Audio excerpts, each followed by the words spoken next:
Assalamualaikum warahmatullahi wabarakatuh. Kami dari kelompok 5 akan mempresentasikan tugas mata kuliah Psikologi Pendidikan dan materi yang akan kami sampaikan yakni motivasi. Pengertian motivasi. Berdasarkan KBBI, motif ialah alasan atau sebab seseorang melakukan sesuatu. Sedangkan motivasi adalah dorongan yang timbul pada diri seseorang secara sadar atau tidak sadar untuk melakukan suatu tindakan dengan tujuan tertentu. Pengertian motivasi menurut beberapa ahli. Yang pertama, Walgito tahun 2004 mendefinisikan motivasi merupakan keadaan dalam diri individu atau organisme yang mendorong perilaku ke arah tujuan. Yang kedua, menurut Sunario tahun 2008, motif merupakan suatu penggerak keinginan dan rangsangan. Dan yang ketiga, motivasi menurut Stoner dan Freeman adalah karakteristik psikologi manusia yang memberikan kontribusi hasrat pembangkit tenaga dan dorongan dalam diri manusia yang menyebabkan mereka berbuat sesuatu secara singkat dalam diri individu yang menyadari atau menentukan perilaku individu. Saya akan menjelaskan tentang jenis-jenis motivasi.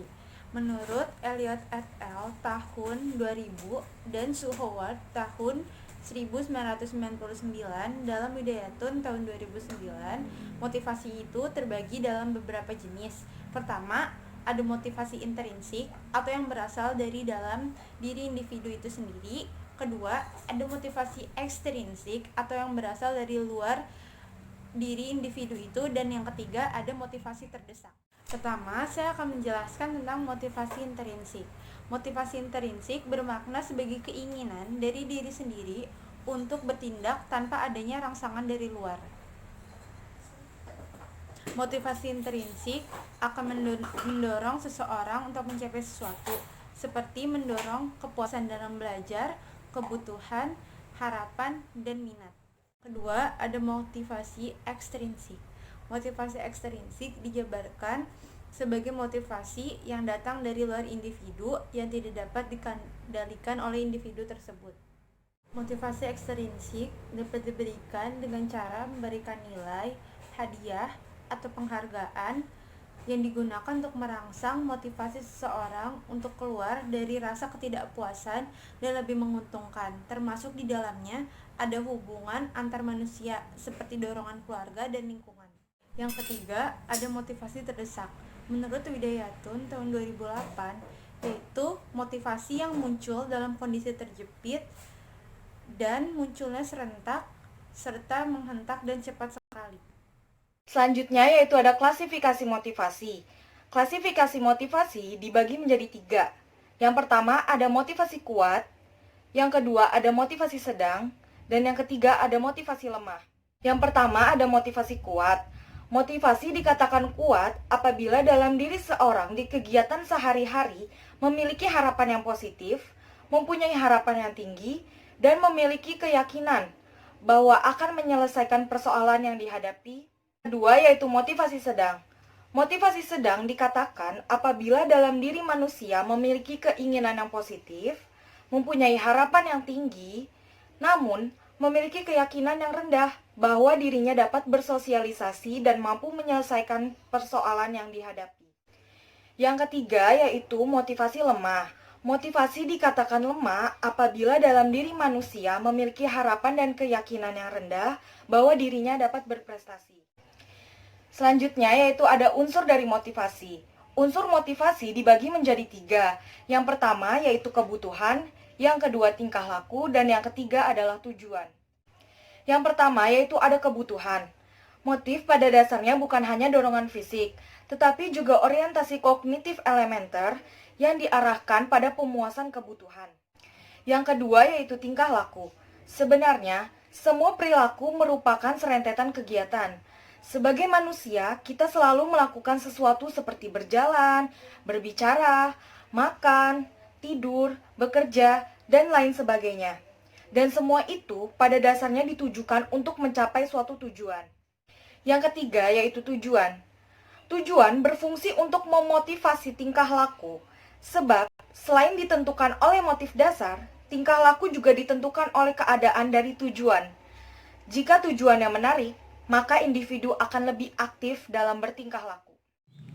Yang selanjutnya yaitu komponen motivasi.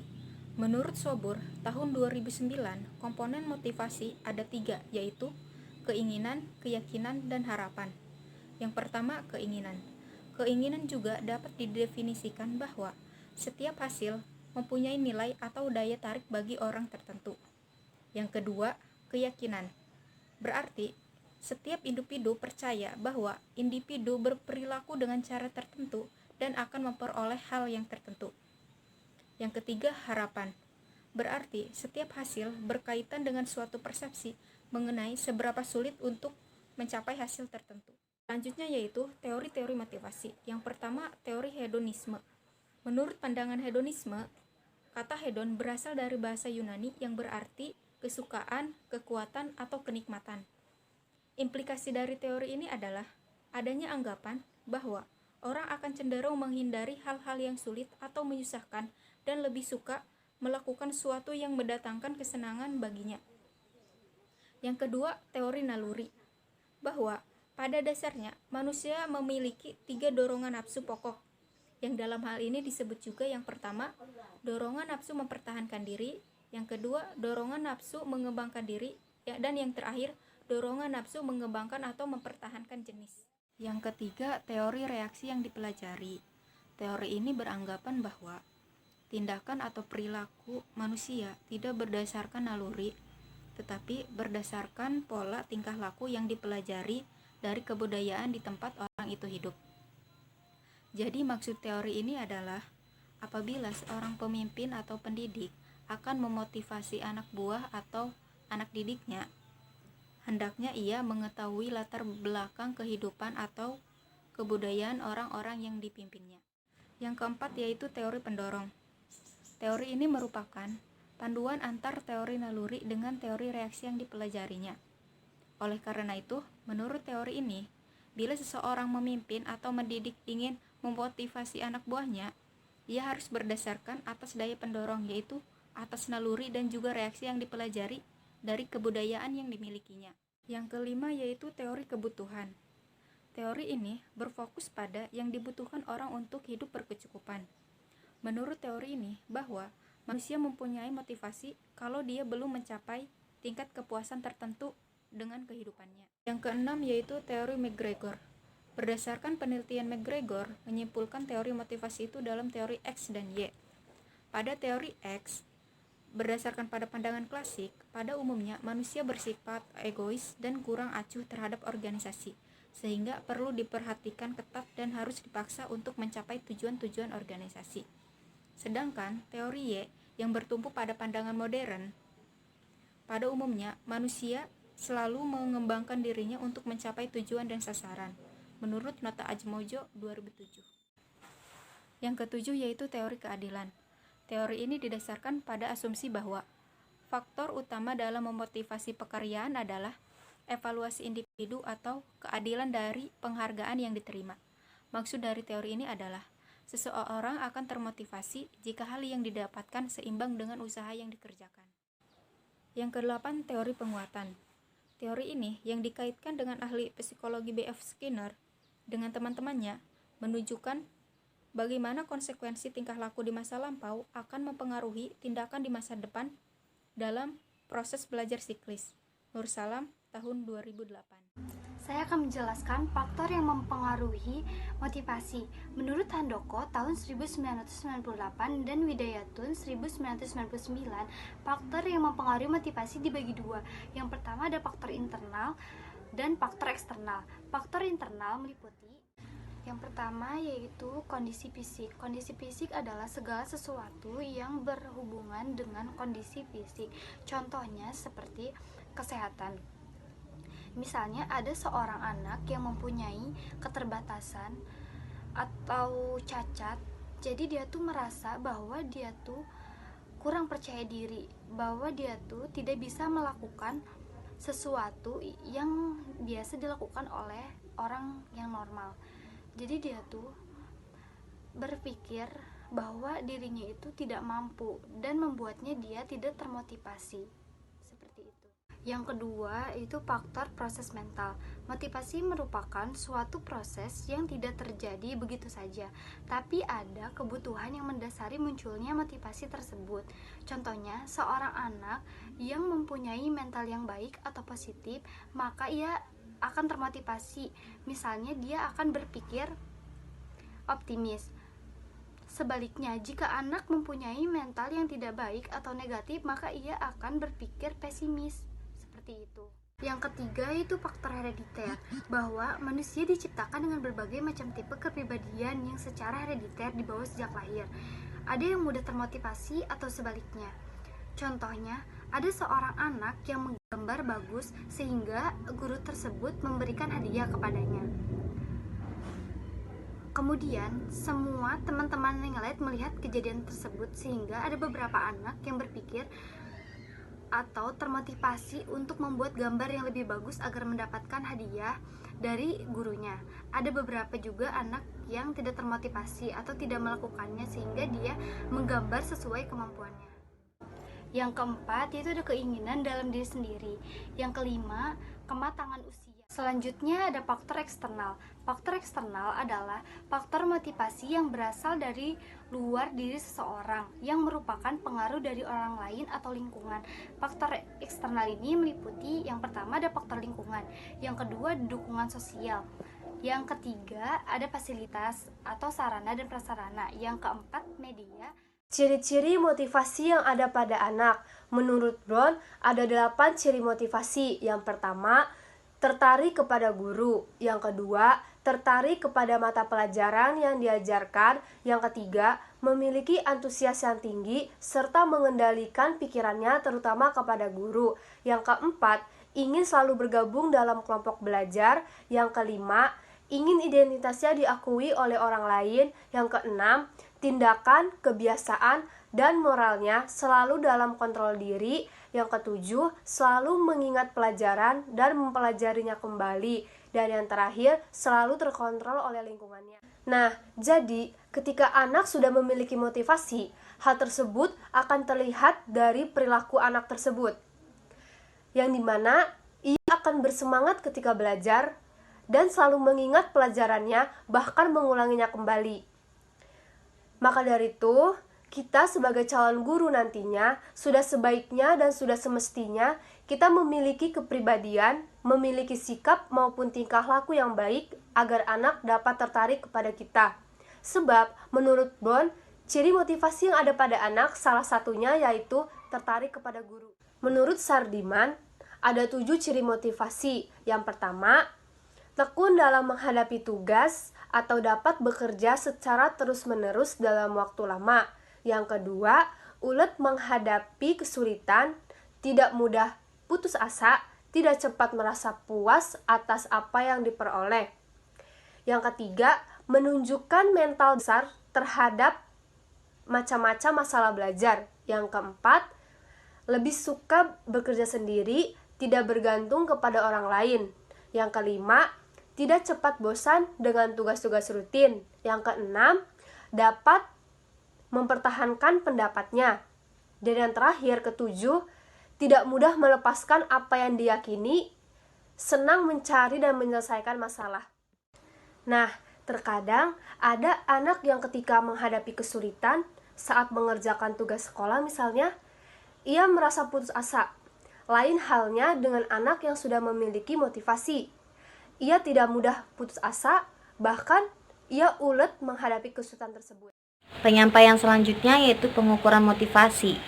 Menurut Noto Atmojo, itu ada 3 cara teman-teman. Yang pertama, bisa melalui tes proyektif.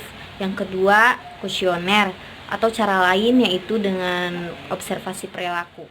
Baiklah, saya akan menjelaskan satu persatu. Yang pertama yaitu tes proyektif. Tes proyektif ini menggunakan salah satu teknik proyektif yang banyak dikenal yaitu thematic apperception test TAT. Jadi di tes TAT ini klien diberi gambar lalu diminta untuk membuat cerita dari gambar tersebut. Nah, dari isi cerita yang mereka buat, yang ia buat itu, kita bisa menelaah motivasi yang mendasari diri klien berdasarkan konsep kebutuhan. Nah, konsep kebutuhan sendiri itu menurut teori MC Leland itu ada 3 kebutuhan manusia. Yang pertama, kebutuhan untuk berprestasi, yang kedua, kebutuhan untuk power, dan yang terakhir yaitu kebutuhan untuk berafiliasi. Yang kedua yaitu kuesioner. Di tes kuesioner ini, ketika kita atau siapapun yang mengikuti tes kuesioner ini nanti diminta untuk mengisi kuesioner yang berisi pertanyaan-pertanyaan yang memancing motivasi kita. Salah satunya tuh ada EPPS atau Edward Personal Preference Schedule. Nanti kita menjawab pertanyaan itu yang mencerminkan diri kita. Nah, dari hasil pengisian kuesioner tersebut kita bakal mengetahui kebutuhan mana yang paling dominan yang ada dalam diri kita. Cara menilainya itu menurut skala Likert, itu yang udah valid, yang udah diuji kevalidannya gitu, itu ada 2 pernyataan. Yang pertama pernyataan positif, yang kedua ada pernyataan negatif. Pernyataan positif dan negatif sendiri itu memiliki bobot nilai masing-masing.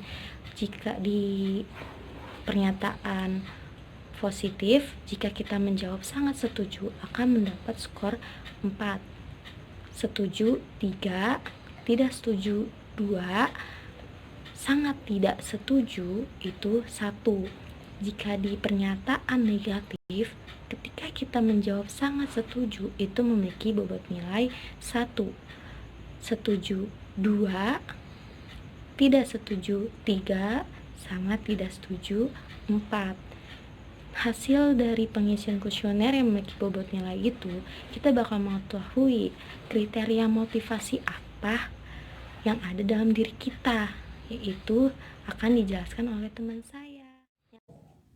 Selanjutnya saya akan menjelaskan tentang kriteria motivasi.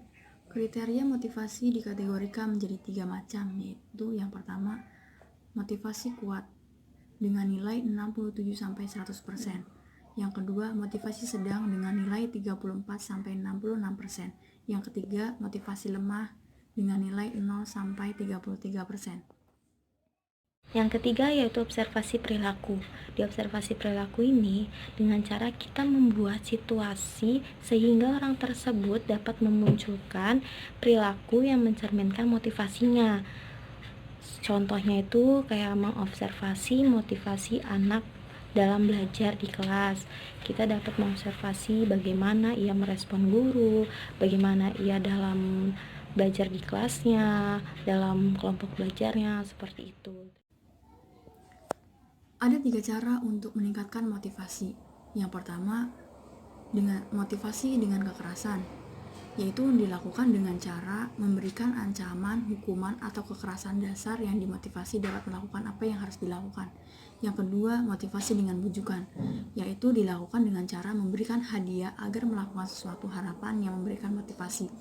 Dan yang terakhir, memberi motivasi dengan identifikasi, yaitu dilakukan dengan cara menanamkan kesadaran pada diri anak.